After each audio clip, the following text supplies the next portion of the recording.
que han sido planteadas a nuestra consideración durante los últimos tiempos es que el enfoque espiritual que antaño estaba subordinado a la autoridad de los maestros, de los gurús o de las altas jerarquías espirituales, ha sido ahora enfocada de una manera más positiva y más dinámica. Y el interés que antaño tenía la autoridad jerárquica espiritual para el discípulo se cifra ahora en el propio discípulo, o el aspirante espiritual, o la persona que está sujeta a determinado tipo de entrenamiento espiritual.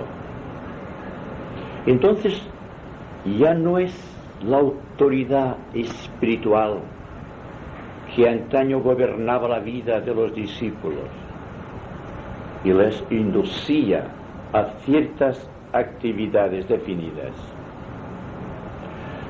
sino que es la comprensión del propio discípulo quien se ha dado cuenta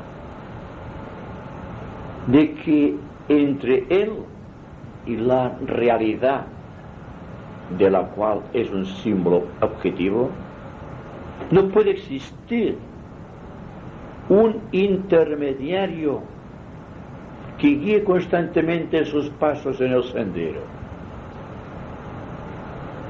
sino que él se ha convertido progresivamente en el propio sendero. Y entonces él, siendo el sendero, es capaz de dirigir más o menos conscientemente el destino de su vida.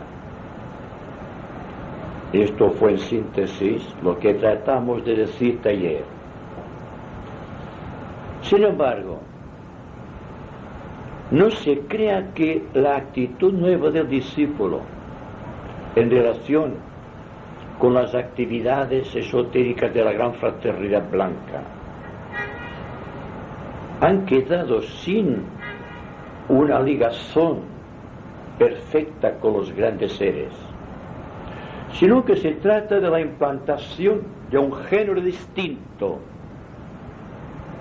de averiguación de la verdad en relación a tal como se presentaba en los tiempos pasados. Indica esto que los discípulos mundiales han dado un gran paso en el camino de su propia evolución y por tanto empiezan ya por primera vez dentro de la evolución de la humanidad a gobernar sus propias vidas y a dirigir sus propios destinos. Antes decían, es el karma. Ahora se dice, soy yo.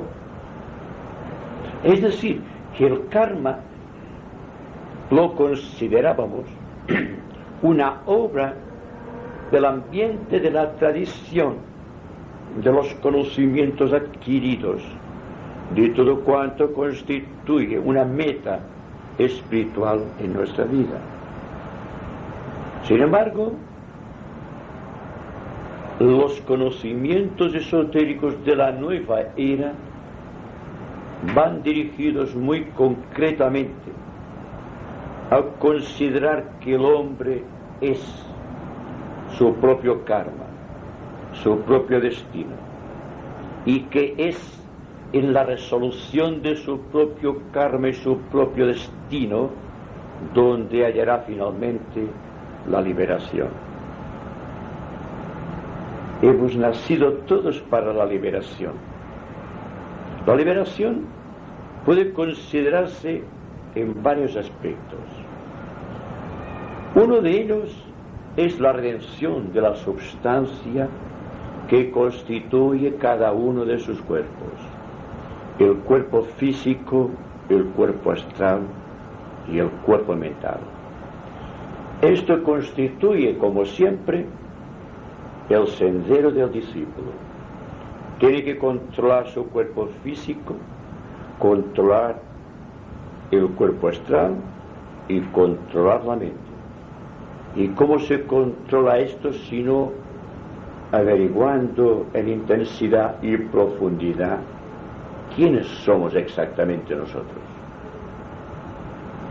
Es decir, ya no se pide tanto y con tanta angustia al maestro que trabaje en el corazón del discípulo para liberarle de los conflictos del karma, sino que el discípulo, en virtud de las nuevas presentaciones de la verdad, ha adquirido un compromiso real y directo con su propio ser superior, con su propio Dios interno. Entonces, todo cuanto está en estos momentos sucediendo en el campo de entrenamiento de los discípulos es la expresión de unas nuevas maneras de enfocar la vida y los acontecimientos de la vida. Y ahora podemos contestar algunas de las preguntas que se suscitaron ayer o que pueden suscitarse ahora en virtud de estar juntos y estar en cierto estado de comunión interna que está presionando de una manera directa nuestra mente y nuestro corazón y hace que trate de expresar en cierta manera y hasta cierto punto un contacto directo con la verdad.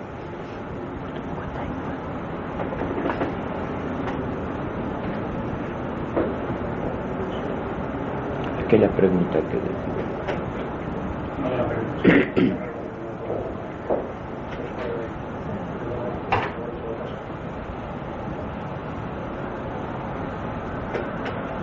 ¿Alguna pregunta? ¿No? Sí. Vicente, ¿existe alguna diferencia, esotéricamente hablando, entre en lo que se refiere a un discípulo o a un aspirante, ¿no? Entre la palabra evolución y avanzar? Bueno, la evolución se realiza por un avance considerable de la actitud del discípulo en relación con los acontecimientos.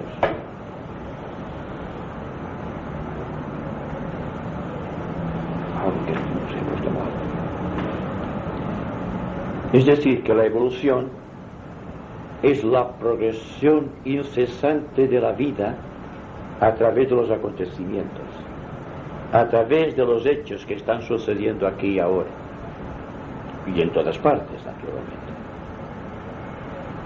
Si nosotros enfocamos la evolución desde un punto de vista muy crítico y vemos que es el movimiento de la perfección del universo en su totalidad, sabiendo que el universo no es más que un pequeño átomo perdido en la inmensidad del cosmos y que todos los universos están siguiendo sus rutas siderales, engarzados como perlas en un collar. No están desunidos los universos, ni los planetas, ni las constelaciones, ni aún las galaxias. Y todo está siguiendo un movimiento. Este movimiento es la perfección, es la liberación. La liberación se consigue a través del movimiento. Este movimiento incesante de los logos, impulsando sus constelaciones, sus galaxias, sus planetas, y el hombre, que es también un átomo perdido dentro del universo, y el átomo, que es un pequeño, una minúscula estructura perdida dentro de un organismo que para el átomo constituye un sistema solar. Todo este movimiento es evolución. Jamás se paraliza. Viene un universo a la vida, tiene su periodo de experiencia, llamado técnicamente un Mahamavantara. Después, igual que le sucede a un ser humano, el Logos tiene que dejar su cuerpo universal porque ya no tiene ninguna experiencia que realizar a través de aquella estructura. Y aquel universo, en virtud de que ha perdido la atención de su Logos creador, empieza progresivamente a desintegrarse. Bien, todo esto forma parte del concierto de la evolución. Y un paso es el nacimiento, y un paso es la vida que se renueva a través de un nuevo nacimiento, el cual significa que existe muerte y nacimiento constantes. Y este movimiento que da lugar al nacimiento y a la muerte es la evolución. Por lo tanto, los pasos que damos en nuestra vida, cuando se dan en el sentido de la evolución, traen para nosotros promesas incalculables desde el ángulo de vista espiritual. Y estamos trabajando constantemente dentro de nuestro universo físico, de nuestro universo astral y de nuestro universo mental. Y estamos dando una nueva gloria a nuestra vida, porque empezamos por primera vez a hacerlo conscientemente. Ya no somos un juguetes, ya no estamos pidiendo al Padre que nos dé el pan de cada día y que nos libere del mal y de la tentación, sino que empezamos a trabajar como verdaderos discípulos en esta nueva era de grandes promesas y realizaciones, de encararnos frente a frente a nuestro Creador y pedirle y suplicarle qué es lo que podemos hacer para ti. Como veis, los tiempos han cambiado y ya no esperamos una respuesta divina a nuestras súplicas humanas, sino que estamos tratando de que nuestra vida sea una constante respuesta a todas y cada una de las preguntas de la vida. Por este motivo, hemos entrado en una nueva fase del proceso creador de la existencia.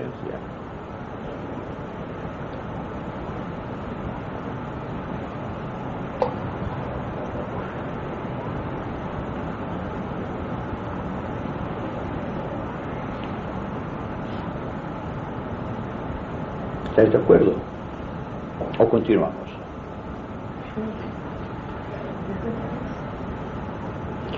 Si alguna cosa no se comprende, haced así, yo paro y espero la pregunta. Yo quiero preguntar, al margen del tema que sí, estamos hablando, no tiene nada que ver, sobre las donaciones de órganos, ¿hasta qué punto es positivo o negativo? Y ¿hasta qué punto es positivo o negativo el donar órganos?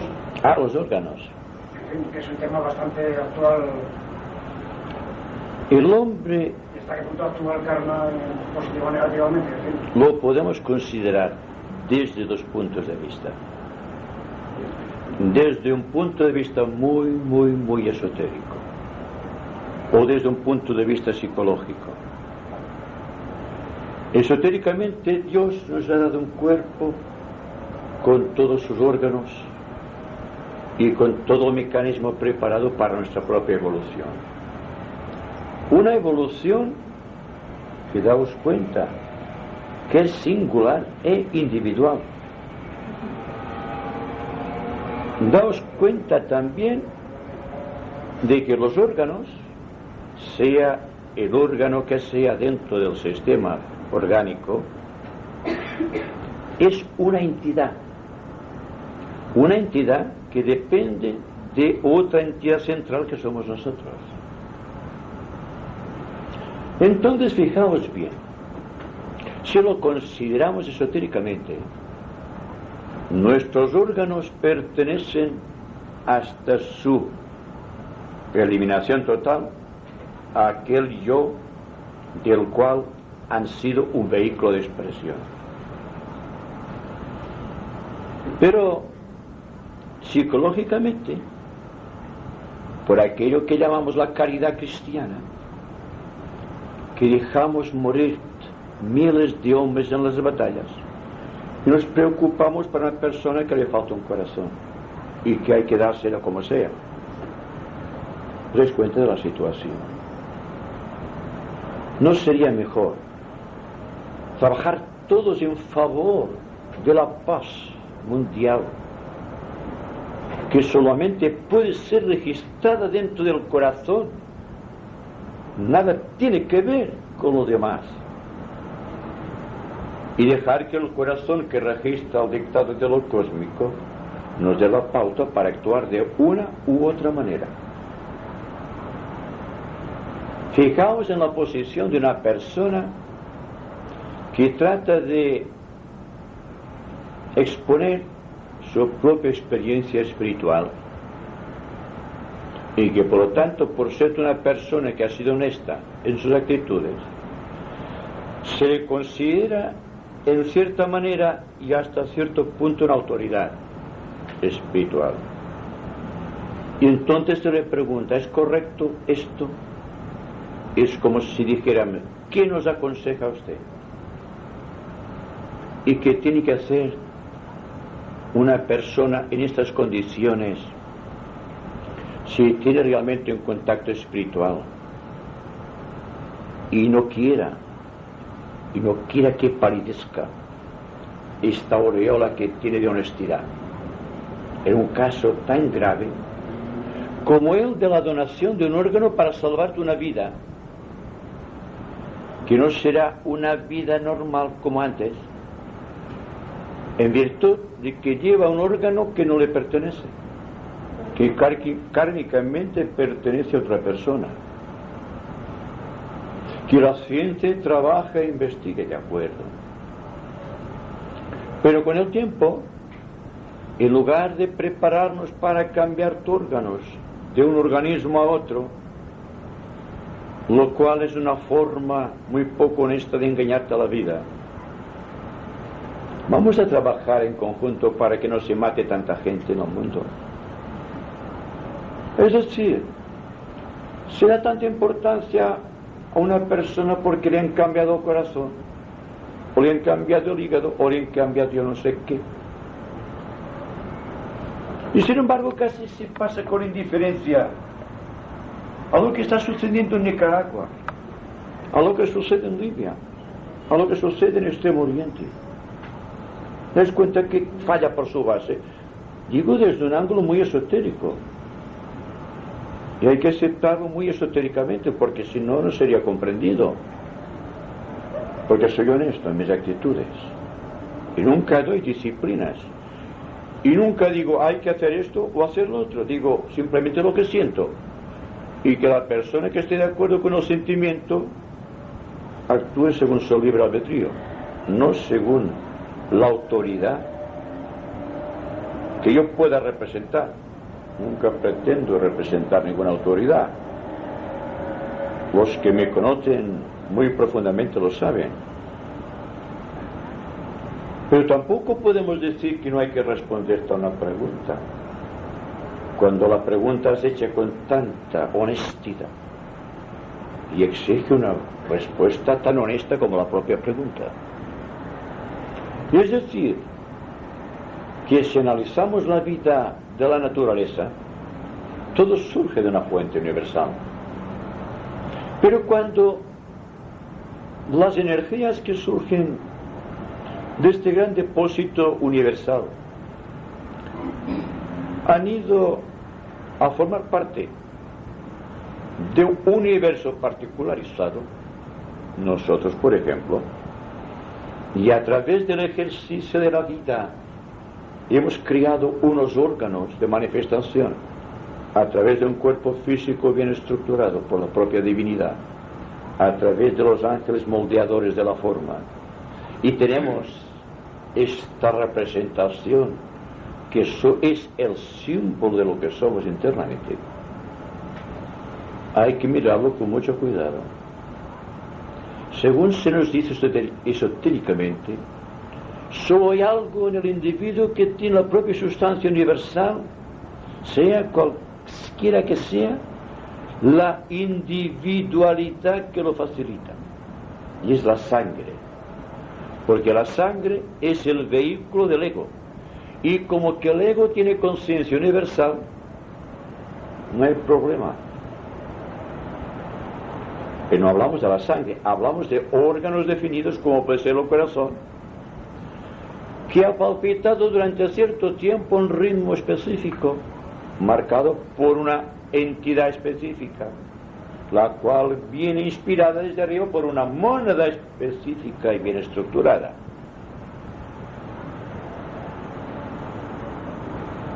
Esto tendrían ustedes, o vosotros tendríais que meditarlo profundamente. Porque no se diga, el señor Beltrán ha dicho que no hay que dar órganos, por esto, por lo otro, sino que hay que darse cuenta de lo que he dicho, de acuerdo con lo que es una persona estructurada, de acuerdo con ciertos principios espirituales, de acuerdo con cierta evolución, de acuerdo con cierto rayo de poder, de acuerdo con cierto tipo astrológico. Y esto lo tiene en cuenta la ciencia. Primero, en el supuesto de que fuese correcta la donación de órganos, el órgano que tendría que ser facilitado de una persona a otra, por las causas que fueren, tendría que estar de acuerdo, fijaos bien, con el mismo grado de evolución, el mismo nivel vibratorio, el mismo signo astrológico, y tal cual se ha estructurado esta forma dentro del útero materno, el rayo de poder de la mónada y el rayo del propio ego de la persona que dona el órgano y de la persona que lo recibe. ¿Os dais cuenta de la complejidad del tema? ¿Y para qué?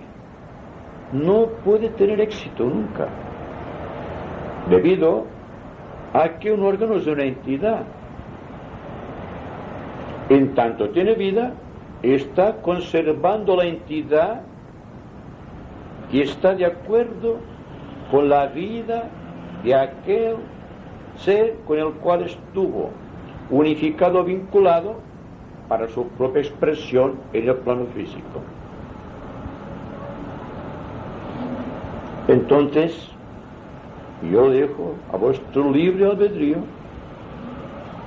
para que os des cuenta de si es o no acertado hacer esto.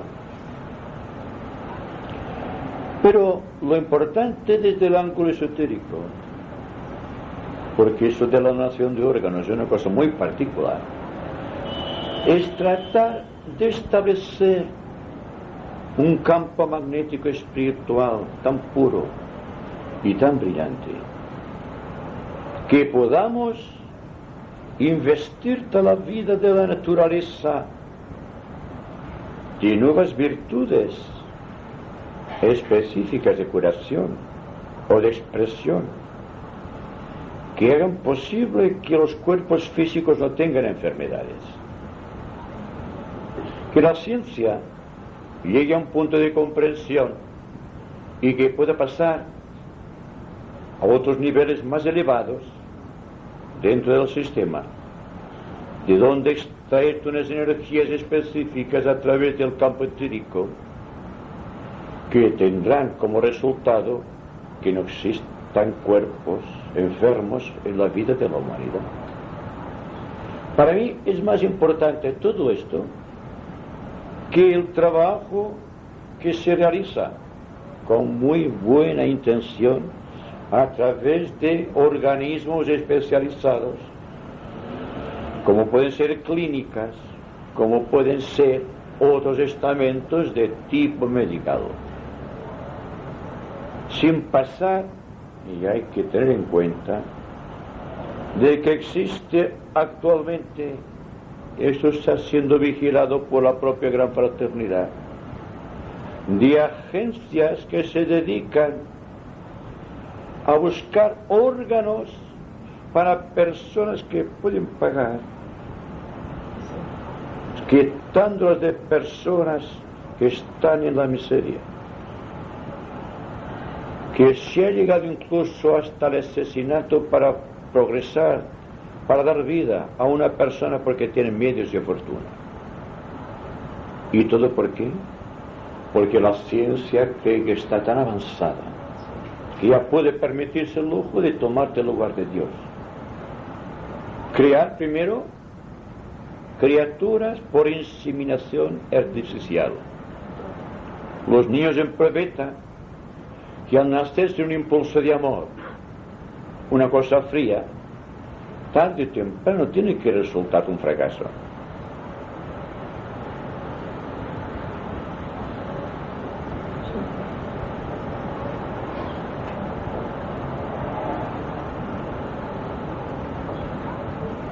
Yo creo que esto debería suscitar alguna pregunta. ¿No te parece? Si no, continuaré. Pero podría decir yo, pero la vida continúa, la sociedad sigue. Sí. Y seguirá aprendiéndose a elaborar mejores corazones o a estudiar más heridos. Eso no lo podemos impedir, eso es lo que veo yo. Están trabajando los científicos para trabajar en un sentido como lo hacían, y perdonadme la expresión, los científicos alemanes que inmolaron cientos de víctimas para extraer pocos resultados, a veces resultados llenos de crueldad, de acuerdo al sentir positivo de la raza. Y la ciencia y la jerarquía lo ha dicho en varias ocasiones, ha ido avanzando mucho en ciertos caminos, pero ha perdido aquella gracia espiritual que tenía Galeno, por ejemplo, que ante todo tenía corazón. Primero hay que tener corazón, después vino conocimiento científico. Aquí no. Una persona medianamente inteligente, con una cierta memoria, puede tener un título de médico sin ser médico realmente. Una persona que matará a muchas personas antes de poder tener una experiencia, si la llega a obtener, porque ser médico, como ser sacerdote, como ser maestro de escuela, precisa de una predisposición, de una disposición para el sacrificio. ¿Existe sacrificio? Hay amor para las criaturas de las escuelas. Constantemente somos conscientes de niños que son apaleados brutalmente en las escuelas. Y hasta hace muy poco era permitido el castigo corporal en las escuelas. Pero hay muchas maneras de atormentar a un niño o a una niña en ciertas edades muy difíciles. Así que vemos niños que se están suicidando. ¿Por qué se suicida un niño? Porque los niños no han sido comprendidos. Cuando Cristo decía dejad que los niños vengan a mí, es porque veía la pureza del niño. Y el niño en su pureza tiene un sentido de los valores espirituales tan extraordinario que no puede soportar la crueldad, sea en la escuela o sea en su propia casa. Y así que un niño se suicide. Es una bofetada tremenda contra la sociedad que hemos establecido conjuntamente.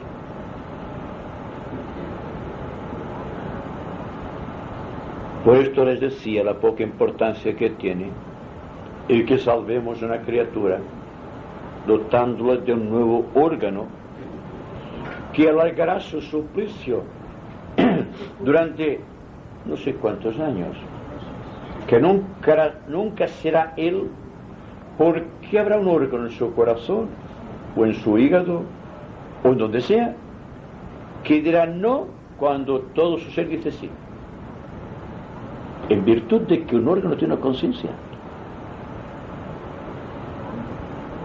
Una conciencia tan bien estructurada como la nuestra, dentro de su pequeño campo evolutivo. Y nosotros lo que hacemos en esto, es empequeñecer la gloria de Dios. El trabajo que el científico realiza en una probeta para que surja a través de ciertos meses de gestación una criatura que ha nacido de una manera tan poco de acuerdo con la ley de Dios, porque parte del contenido psíquico del niño que va a nacer es el amor que se tienen los padres, que existe una alteración de los principios de polaridad dentro del universo que dan por resultado los sexos masculino y femenino, y que solamente en virtud del impulso de amor se juntan, están creando un campo magnético específico que utiliza un ego determinado para encarnar a su debido tiempo. Es algo que corresponde al mundo débico, no al mundo de la ciencia. ¿Quién toma el lugar de los creadores sin ser creadores? Son pequeños discípulos que están manipulando órganos y pasan indiferentes a todo cuanto está sucediendo en el mundo. ¿Por qué? Porque a la ciencia le falta corazón. Simplemente por esto. La ciencia es materialista. Vamos a sintetizar. Con el tiempo, cuanto hayamos reducido el bagaje kármico de nuestra vida, tendremos la capacidad de ponernos en contacto con unas ciertas energías que constituyen un reino desconocido actualmente por la humanidad, que es el mundo de los devas, que es el mundo de los ángeles. Sin ángeles no existiríamos nosotros, porque los ángeles han creado nuestros órganos, y cada órgano específico tiene un ángel o un deva que se cuida de su desarrollo, progresión y perfección. Solo nuestra falta de sentido de la perfección impide que estos ángeles redentores dentro del cuerpo prosigan su labor de una manera correcta. Ellos siguen su curso realmente cíclico de acuerdo con las leyes universales. Nosotros nos hemos enorgullecido de ser hombres y hemos querido suplantar a Dios en todos los estratos de vida dentro del campo social. Claro, diremos, hemos creado iglesias para respetarle, quererle. Mentira. Lo hemos aprisionado allí. Y Dios está allí, aprisionado entre aquellos muros abyectos de la tradición. Le pasa lo mismo que a la ciencia. Le falta corazón. Lo que tendría que ser corazón está fuera de los templos. Dentro queda solo aquello que él mismo definió como la podredumbre que está dentro del sepulcro. Solamente vemos la capa blanca o el mármol que encubre aquella podredumbre. Así ha quedado la ciencia y así ha quedado la religión. Entonces, la reacción de la parte sana de la humanidad, entre la cual me atrevo a decir que nos podemos incluir nosotros, ha visto claro el proceso. Y entonces ha venido el proceso de reorientación espiritual de nuestra vida. Ya no estamos ya de esta manera tan predispuestos a seguir la autoridad de cualquier líder religioso o espiritual, ni tampoco dejarnos sobornar por las enseñanzas acerca de las tradiciones del pasado, que progresivamente se han ido convertido en dogmas, y estos dogmas han esterilizado nuestra propia vida por sentido de conservación, por aquel sentido de rebaño que tiene todo ser humano dentro de su corazón, que le hace acercarse a otro y a muchos otros para tratar de tener un sosiego en su vida solitaria, en lugar de afrontar su propia soledad. Para encontrar a Dios hay que encontrarse uno a sí mismo, porque no existe más hombre, más Dios, en el sentido esotérico, que el hombre, que por haberse liberado halló la paz en su corazón. No es el Dios del templo, no es el Dios de la ciencia, no es el Dios del pasado, es la estrella rutilante que señala constantemente el camino internamente y que cada cual deberá descubrir. No es la estrella de Belén fuera que siguieron los Reyes Magos, sabiendo que los Reyes Magos no son más que la expresión simbólica del cuerpo físico, del cuerpo astral y del cuerpo mental, que ofrecen sus dádivas al niño que nace, que es el alma. ¿Y qué pasa entonces? Las épocas de la historia y la propia historia han sido falseadas. Se nos ha presentado una imagen de la historia que no es real, y nosotros hemos creído a fe ciega los pasos de la historia, y nos encontramos, cuando estamos en plena lucidez, tan falazmente engañados que automáticamente surge una reacción, y la reacción es contra todo aquello que hemos creado a través del tiempo y que constituye aquello que ayer llamamos la subconsciencia individual, que sumada a muchas subconsciencias individuales constituyen el inconsciente colectivo de la raza, de la cual tanto se ocupa la psicología moderna. Pero otro campo de observación, ¿qué nos han enseñado los psicólogos hasta acá, hasta este momento? Casi todo aquello que como morbo psicológico, como causa realmente de complejidad, está en el pasado. Y todo el proceso de la psicología es que la persona abandone el presente, vaya al pasado, que descubra la causa de su aflicción, que la descubre, y entonces viene una eclosión, y aquello le llama la curación psicológica, lo cual no es real, no puede ser verdad.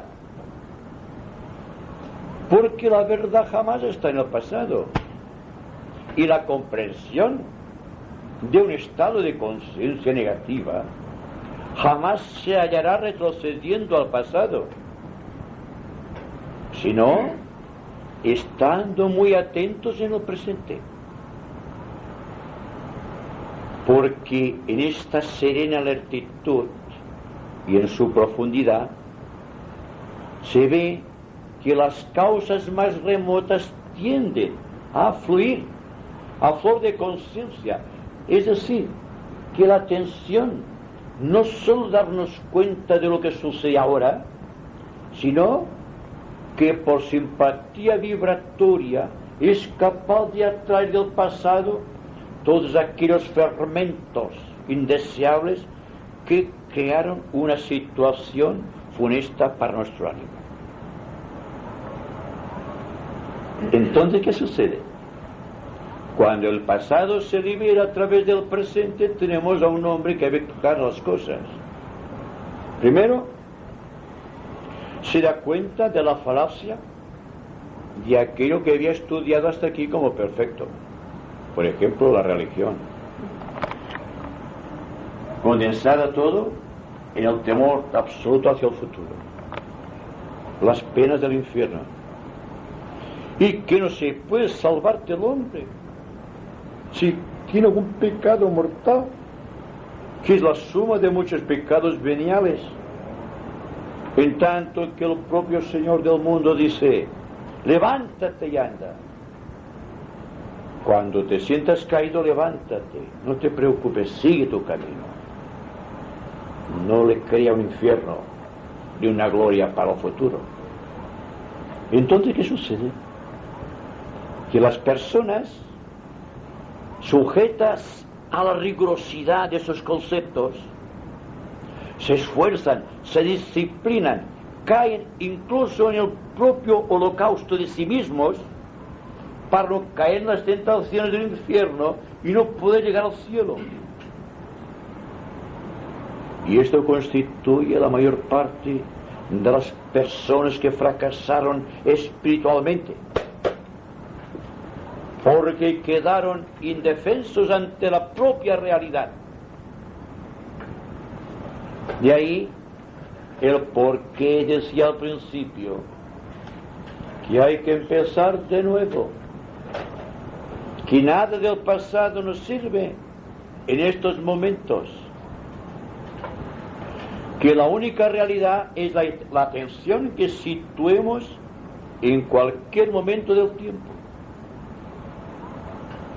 No esperar el consuelo o la compasión, sino trabajar de una manera tan rítmica, tan armoniosa y tan equilibrada en el presente, que podamos ver el futuro con inmensa calma y profundidad, sin la angustia de lo que va a pasar luego, cuando dejemos la pequeña mortaja del cuerpo físico,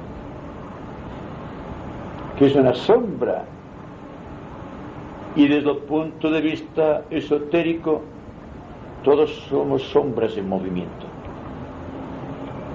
Afortunadamente hay la estrella rutilante dentro de todos y cada uno de nosotros, que es la estrella que nos invita al discernimiento, que es la estrella que nos invita a sentir y a pensar en grandes profundidades, en la inmensidad cósmica, por ejemplo, y no en pequeños términos de tradición, de premio o de castigo, que es una manera muy sutil de hacer que el hombre se vuelva egoísta. Viene después el trabajo espiritual que realiza todo ser humano cargado de buenas intenciones dentro de un grupo determinado de la mínima resistencia para el yo, y naturalmente para que esforzarnos si existe el líder, si existe la jerarquía que piensa por nosotros, que siente por nosotros, que nos dice lo que tenemos que comer, lo que tenemos que beber, cómo tenemos que pensar, cómo tenemos que sentir. ¿Y qué ha quedado de nosotros sino una pequeña máquina que reacciona solo a los estímulos de la tradición y de lo externo? Es aquí donde hay que depositar el énfasis, en la condición o en el condicionamiento de aquellos que arteramente y sin poder definirlo claramente se dicen líderes. El líder lo es porque así lo ha dispuesto la sabia naturaleza, no porque se crea un Mesías y atraiga un grupo de personas a su alrededor, porque tanto este falso Mesías como aquellos están condenados al karma de la regresión. Por esto decíamos ayer que todos aquellos grupos actuales que se han formado a la búsqueda de la verdad se han convertido en organismos cerrados donde se alimenta la pasión y no la sed de vida. ¿Podemos distinguir entre lo que es pasión y lo que es sed de vida? La pasión es emocional y la sed de vida es espiritual. La sed de vida nadie puede dárnosla, pero la pasión, cualquier persona que tenga radiación magnética sexual lo puede hacer. Cuando se habla de la juventud, tiene que advertirse del peligro de caerte en la droga nueva, la droga del mesianismo o de aquellos que se presentan como Mesías. Porque jamás ningún Mesías se presentará como tal. Será el más humilde entre todos. Y al ser el más humilde entre todos, es el que realmente podrá enseñar. Por su ejemplo de humildad, por su carisma espiritual, por el amor que desprende su propia personalidad. Y jamás invitará a que le sigan, sino que dirá: hay una luz dentro de ti, búscala. Cuando la hayas encontrado, síguela, pese a todo, a las circunstancias, al ambiente, a la tradición, a los códigos establecidos. Y entonces tú te conviertes en el héroe de tu propia historia, no una pequeña entidad sujeta a la historia que está escribiendo alguien a quien siquiera conocemos. Bueno, creo que esto queda muy claro, ¿verdad? Pero si queréis aclararlo más, preguntad. Yo quería preguntarle sobre, bueno, esa parte de todo esto, sobre la positividad de los grupos, de estos pequeños grupos esotéricos, ¿entiende? De buena voluntad y... La positividad. Naturalmente. La labor, si es positiva, o el todo eso. Y sobre todo... Los positivos que se forman, ¿no?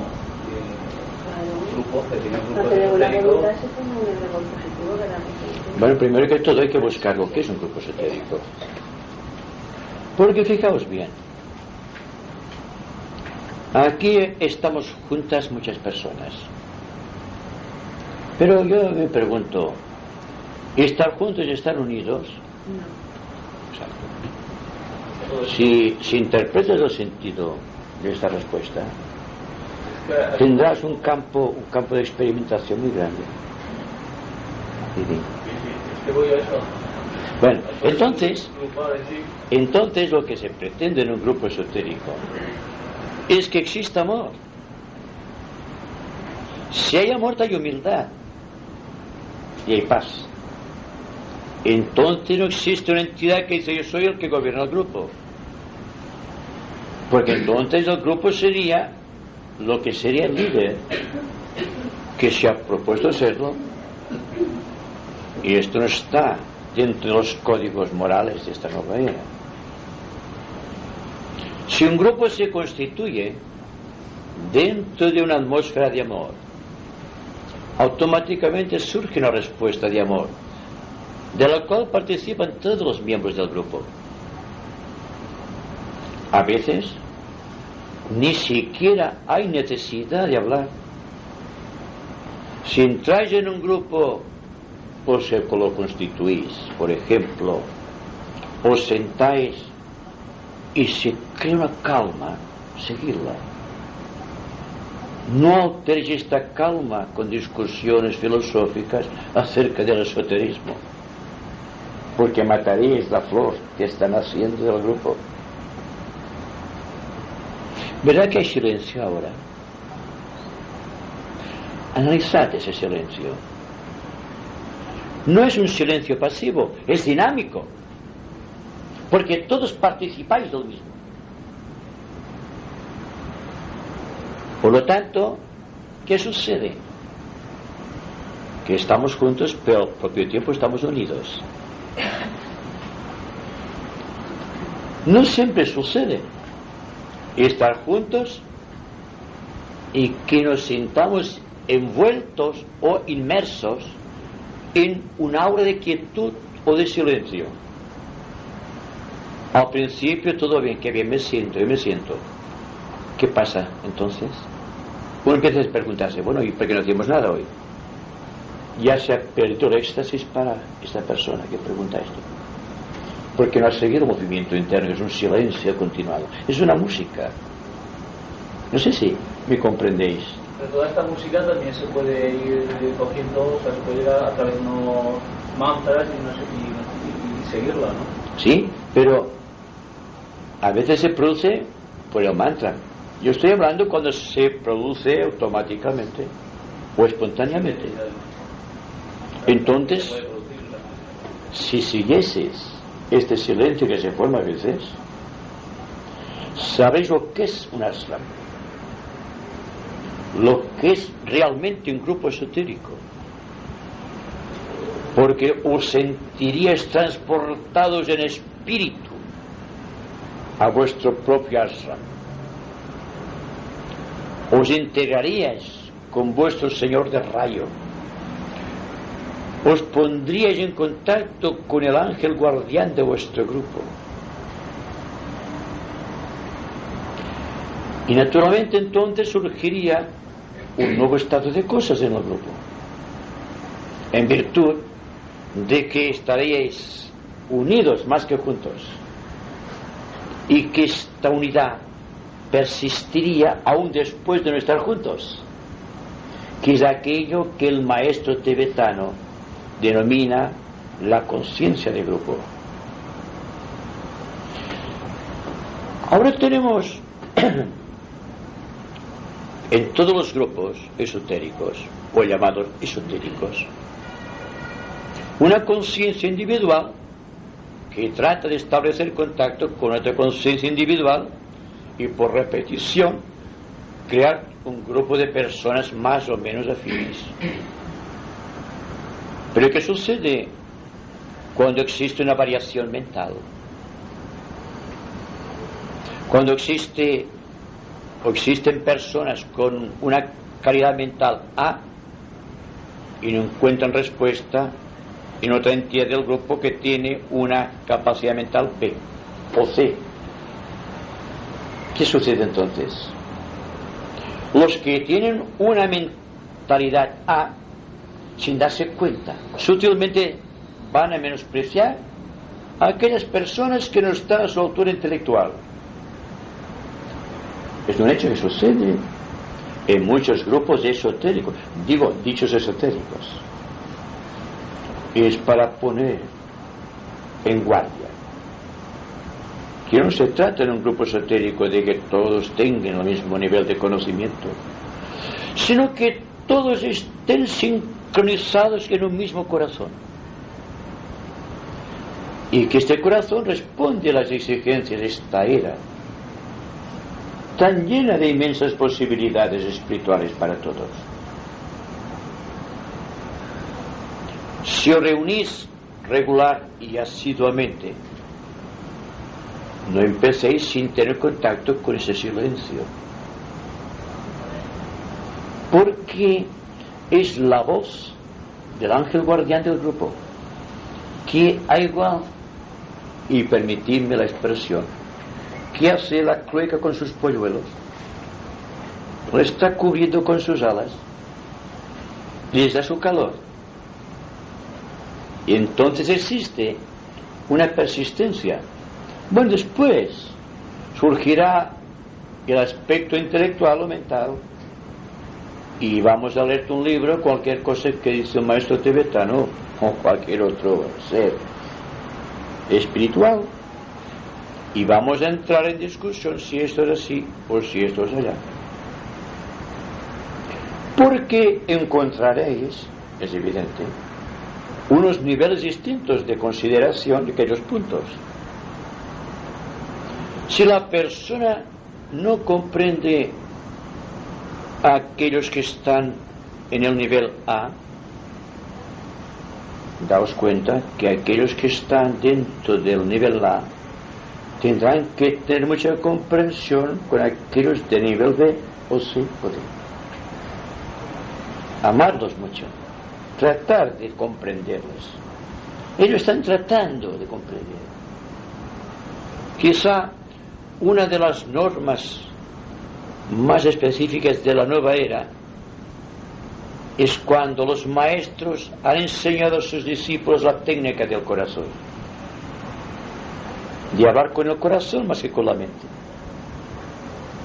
La mente puede decir muchas cosas bonitas, pero si le falta el aliento del corazón, se van a desvanecer en el aire porque les faltará consistencia vital.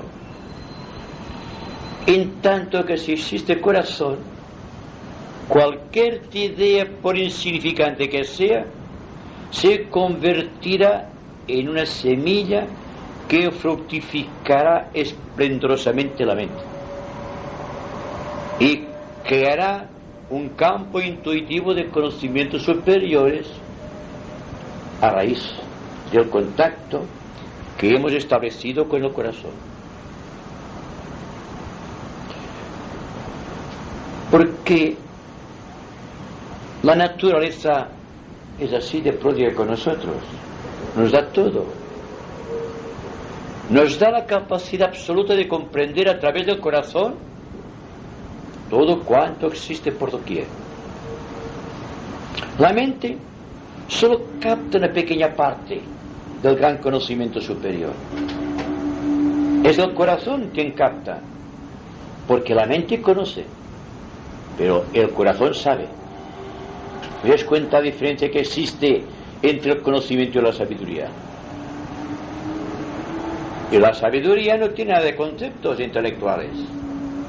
Es la comprensión rápida y automática de la verdad donde quiera que esté. Igual puede estar en este vaso como en el corazón de otra persona. Todo tiene corazón. Y cuando todo cuanto estamos viviendo y todo cuanto estamos registrando sea la expresión de los latidos del corazón divino a través de nosotros, habremos alcanzado aquella paz que será con el tiempo la paz del mundo.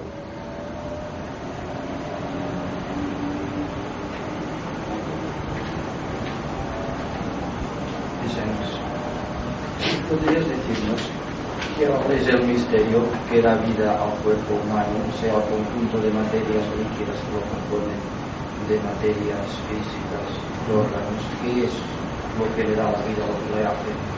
Sí.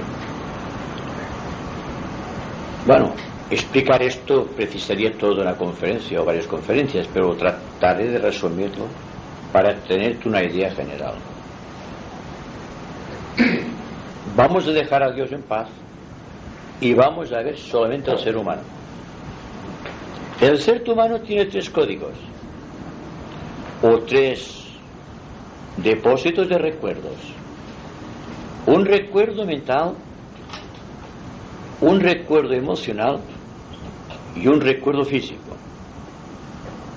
En el sentido de que todas las vidas por las que ha pasado el ego por nosotros, en forma de experiencia, ha quedado registrada en cualquier lugar remoto del cuerpo etérico de la divinidad, que llamamos los registros acásicos. Entonces, en los registros acásicos tenemos todos nuestros pequeños recuerdos individuales.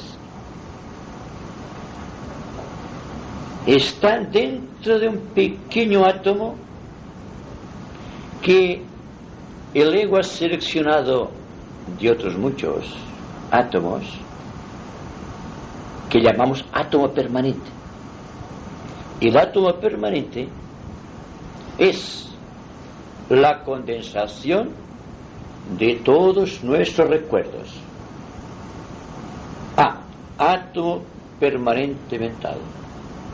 La suma de todos los recuerdos mentales y experiencias mentales que hemos tenido desde que adquirimos el principio de autoconsciencia. B. El átomo permanente es astral o emocional. La condensación de todos los deseos, emociones y sentimientos que hemos experimentado desde el principio de los tiempos. C. El átomo permanente físico, que ha registrado todas las experiencias en cuerpos físicos desde el principio de las edades. ¿Qué sucede con una nueva encarnación? Estos tres átomos constituyen un triángulo de energía dentro del cuerpo causal, que es nuestro verdadero templo espiritual, el templo de luz al cual aludía Pablo de Tarso. Entonces, la conciencia egoica, nuestra conciencia como seres superiores, tiene encerrados dentro de este óvalo, de este cuerpo de luz, estos tres átomos permanentes. Cuando se presenta por destino kármico el momento de un nuevo nacimiento, entonces el ego lanza a los niveles astral, mental y físico, y en sus primeros niveles, cada uno de estos átomos permanentes. Entonces el ego emite una voz, el Om, como decíamos ayer, y la expresión, el verbo del ego. En virtud de esta pronunciación, el átomo permanente empieza a vibrar. Al vibrar, expande a su alrededor una nota, una música y un color. Entonces, los servidores del espacio, los devas, que están en sintonía con aquella nota, acuden presurosos y constituyen alrededor del átomo permanente un cuerpo que será el cuerpo físico hasta lo mental. El primero que se manifiesta es el cuerpo físico. ¿Cuándo se manifiesta el átomo permanente? En el momento de la conjunción masculino-femenina. En el momento de la concepción, el átomo permanente penetra junto con el elemento masculino dentro del óvulo femenino, llevando estos recuerdos del ego. Y que la gestación, los 3 periodos de 3 meses cada uno, que corresponden 3 épocas de la mónada, 3 épocas del ego, y 3 épocas para la personalidad.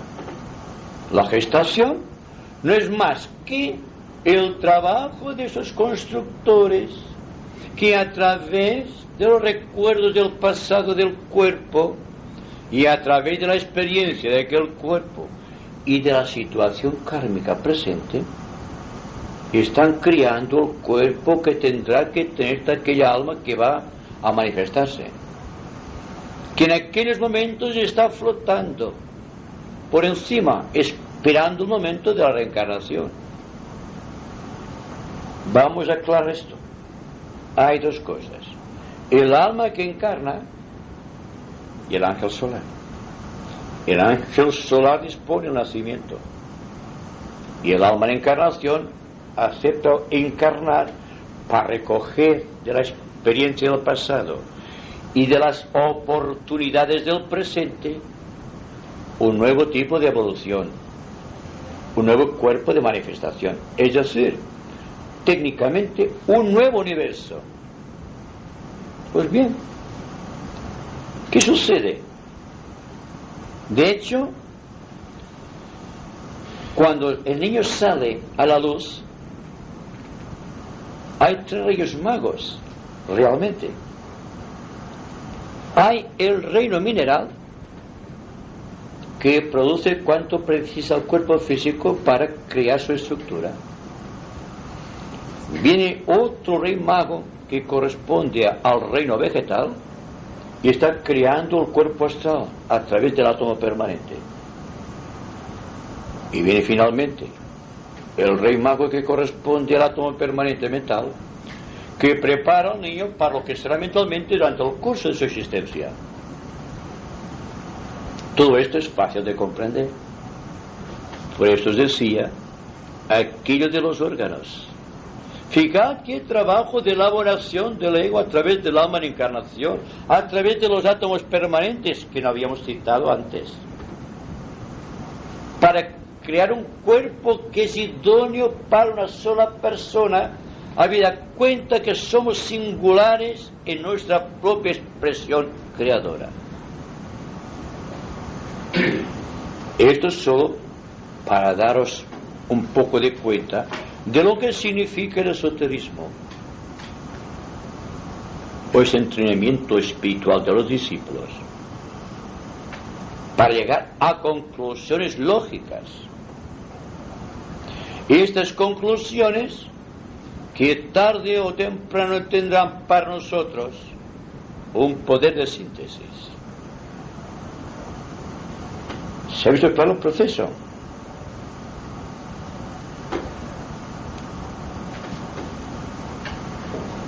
Y creo que se va haciendo tarde, ¿eh?